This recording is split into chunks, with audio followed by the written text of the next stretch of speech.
I had dreamed about that day since I was a little girl.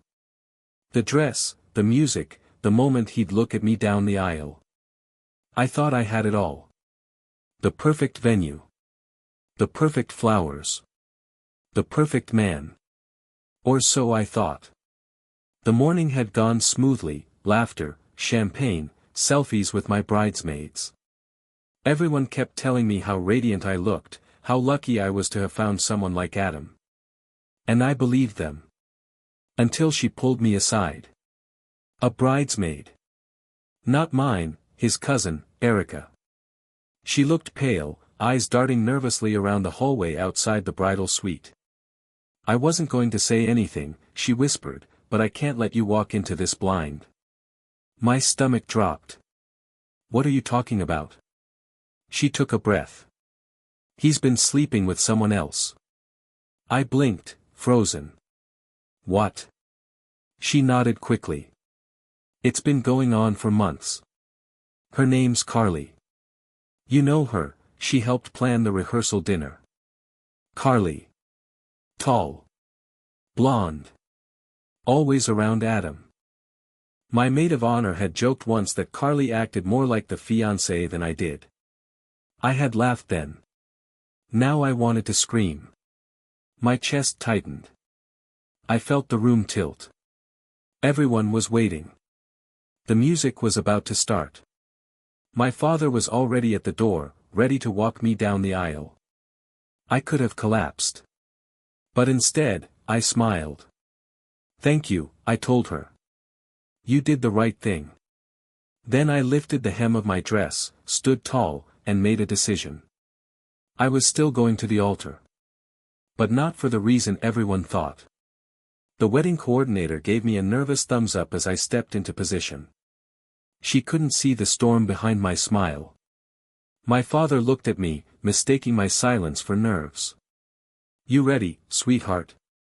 I nodded slowly. I've never been more ready in my life. The doors opened. The music swelled. Everyone stood. I walked slowly down the aisle, every step rehearsed, but with a purpose no one could guess. I wasn't a bride anymore. I was a woman on a mission.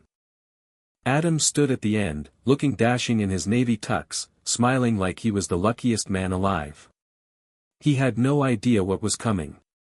Behind him, Carly stood near the groomsmen, her hand wrapped around a bouquet she didn't deserve to hold. I could feel Erica watching from the front row.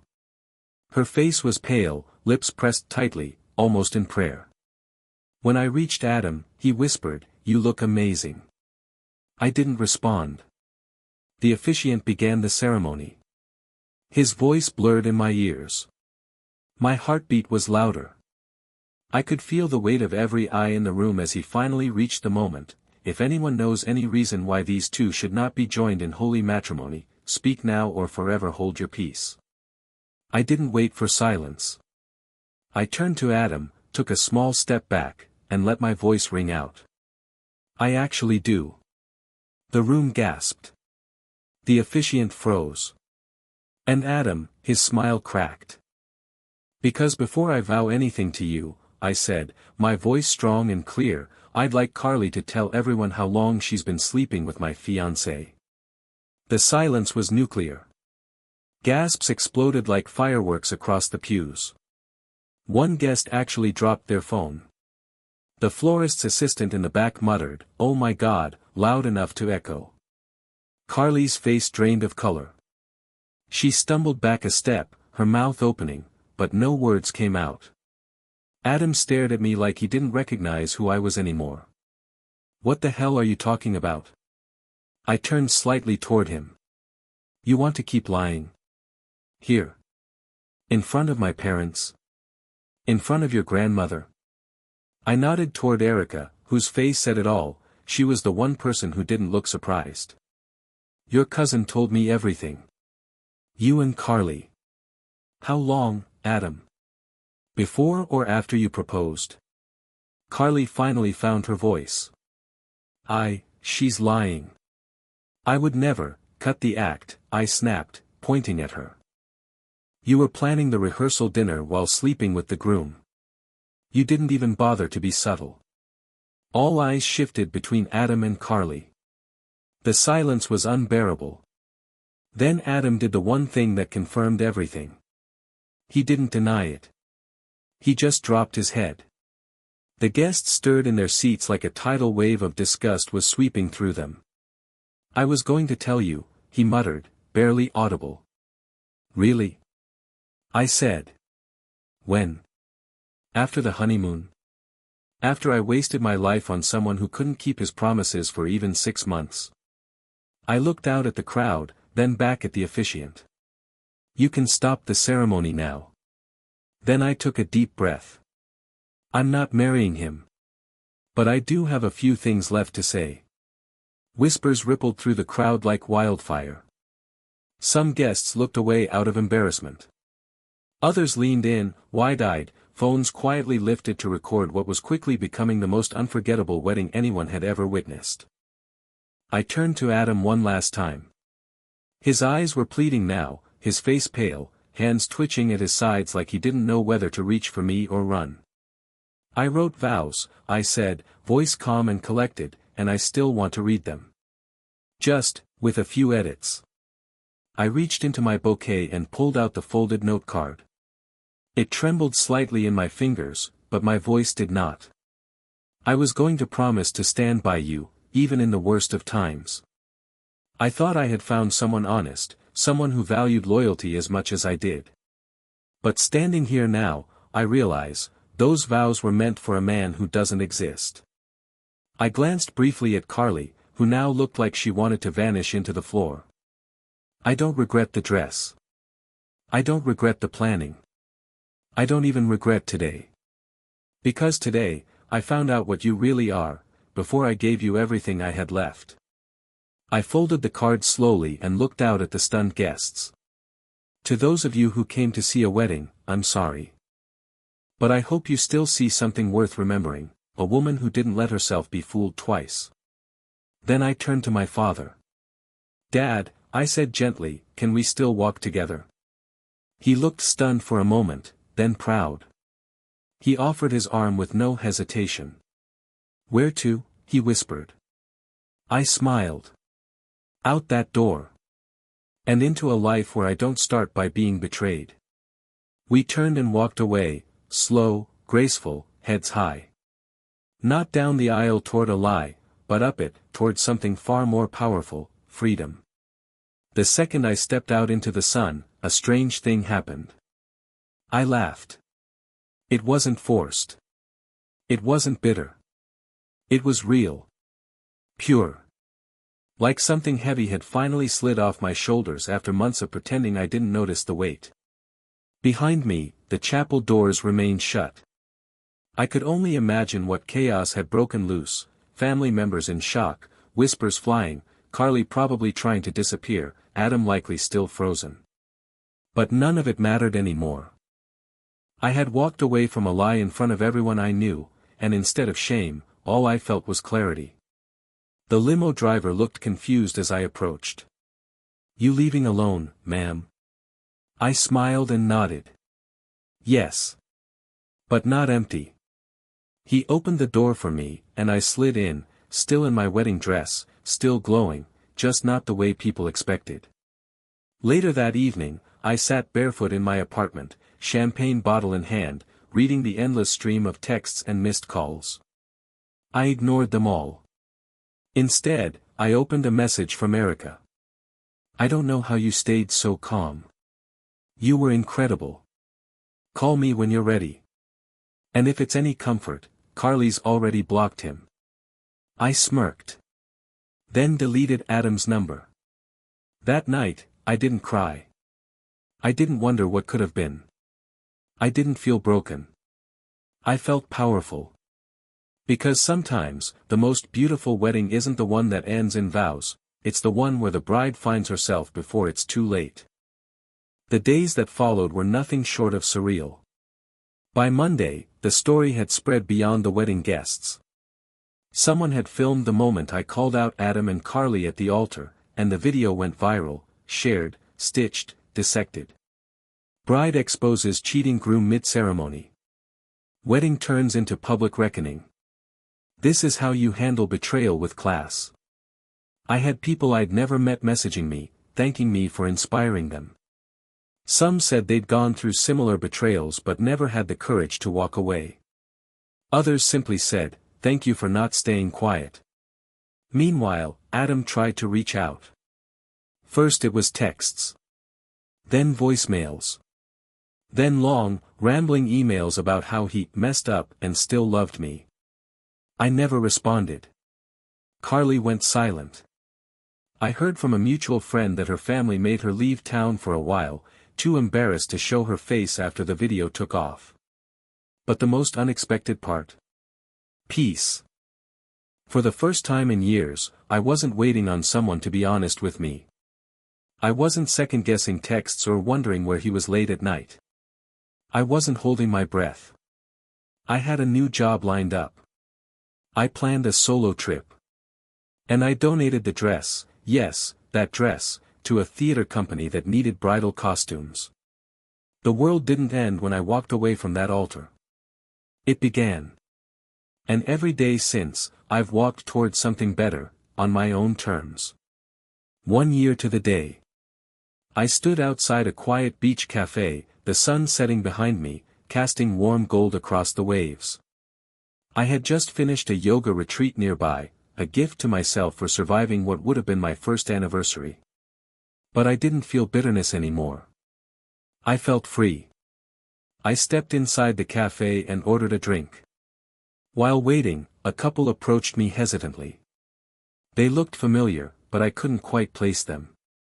"Excuse me," the woman said, "were you the bride in that video?" "The one who," I laughed gently.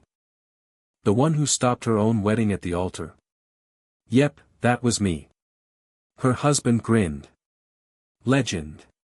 Absolute legend." She nodded, getting emotional. "You helped me leave someone I'd been too afraid to walk away from. I watched your clip a dozen times. You didn't just leave, you left with grace." I smiled. "Thank you. I never planned for it to be public, but, if it helped someone, I'm glad." As they walked away, I realized something. I hadn't just saved myself that day.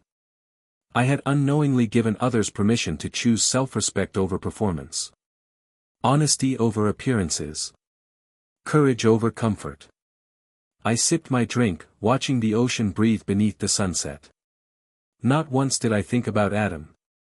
He was a closed chapter. And I was just getting started on a much better story. Let me paint the final scene for you, then I'll create the prompt. The doors of the chapel swung open behind her. Guests murmured in disbelief. Some rose. Some simply stared. But she didn't turn around. The bride stepped into the golden afternoon sun, her gown flowing behind her like a flag of defiance. Her heels clicked against the stone path, slow and steady. A bouquet dangled loosely in her hand, no longer something delicate, but something symbolic. Her chin was high. Her eyes forward. There were no tears. Only freedom. She wasn't running. She wasn't broken. She was walking out of a lie, and into the first day of the rest of her life. 3 months later, just as life had settled into its new rhythm, I got a call. Unknown number. I almost ignored it, but something made me answer. "Hello." A woman's voice, soft but tense. "Hi, is this Olivia?" "Yes." "Who's this?" A pause. Then, "It's Carly." I froze. Of all the people I never wanted to hear from again, she was near the top of the list.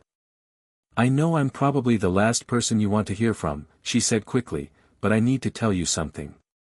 Not for him. For me." I didn't say anything. "I didn't know he was still with you," she continued. "He told me you two were on a break. That you'd called off the engagement quietly, and I believed him. Now I really was silent. I found out the truth only a few weeks before the wedding. I confronted him. He said he'd handle it. Then I panicked and kept quiet. I exhaled slowly. And waited until I was the one standing at the altar to deal with it. I know, she said, her voice cracking. I don't expect you to forgive me. But I couldn't move forward until I at least owned what I did. For the first time since the wedding, I didn't feel anger toward her. I felt pity. You were lied to, I said. So was I. But the difference is, you had a chance to stop it and didn't. She was crying now. I'm sorry. Truly. There was a long pause. I hope you find better, I said quietly. We both deserve that. Then I hung up. And for the first time, I felt completely at peace. It happened unexpectedly. I was walking out of a bookstore one rainy afternoon when I heard someone call my name. Olivia. I turned, and there he was. Adam. Umbrella in hand, face thinner than I remembered, eyes hollow. Not the confident, polished man I almost married. Just a man who looked like he had lost something, and knew it. I didn't think I'd ever see you again, he said. I was hoping the same, I replied, calm but not unkind. He gave a weak smile. Can we talk? Just for a minute. I hesitated, then nodded. We walked under the awning of a nearby cafe. I didn't sit. Neither did he. I needed to say I'm sorry, he began. Not for what happened at the wedding. You were right to do what you did. I'm sorry for everything before that, for lying to you, for ruining something real. He looked me in the eyes. You didn't deserve any of it. No, I said simply. I didn't. He swallowed hard. I've thought about that day a million times. How I just stood there. How you walked away without even raising your voice. You were stronger than I ever was. I nodded once. You don't have to keep punishing yourself, Adam. But you also don't get to rewrite what happened. You made choices. And I made mine. I know, he whispered. I just needed you to hear it from me. The apology. I looked at him, really looked, and realized something that surprised me. I wasn't angry anymore. I wasn't hurting. I was done. I hope you become someone better, I said. For your own sake. And with that, I turned and walked away. Not in a rush. Not with bitterness. Just with peace. That was the real ending. That night, I lit a candle. Not for romance. Not for mourning. But for closure. I sat on my balcony, city lights flickering below, the soft wind brushing against my skin. The world had gone quiet. And for the first time since that almost wedding, I felt whole. No more rehearsed explanations. No more reliving what could have been. No more pieces of myself left behind. I had walked away from a life that would have broken me slowly. And in doing so, I'd built something stronger than vows, self-trust. Not everyone will understand why a woman stands up in front of friends, family, and tradition, and says no. But those who've lived it, they know that kind of courage isn't loud. It's rooted. Solid. Unshakable. I didn't need revenge. I didn't need applause. I didn't even need closure from anyone else. Because I gave it to myself. And as the flame flickered low, I smiled, knowing the most powerful thing I ever said, was nothing at all as I walked away. A year later, I was invited to a wedding. Not mine. Not his. Just a friend's, someone who had watched me walk away from the altar and still believed in love. I almost said no. But I went. Not to prove anything. Not to reopen old wounds. But because I had healed. I wore a deep emerald dress. Elegant, bold, and nothing like white. When I arrived, whispers followed me, some still remembered that video. But this time, the looks weren't pity. They were respect. During the ceremony, I watched the bride and groom exchange vows with shaking voices and hopeful hearts. And I smiled, not because I envied them, but because I finally understood something: marriage isn't the victory. Walking in truth is. I didn't need a ring to feel whole. I didn't need an aisle to feel worthy. And I didn't need someone else to choose me. I had already chosen myself. After the reception, I slipped away early, heels in hand, dress brushing the dewy grass beneath the stars. I looked up at the sky, vast, quiet, infinite. And in that moment, I whispered to myself, thank you for walking away. Because some weddings don't end with I do. Some end with I won't. And that's where real freedom begins.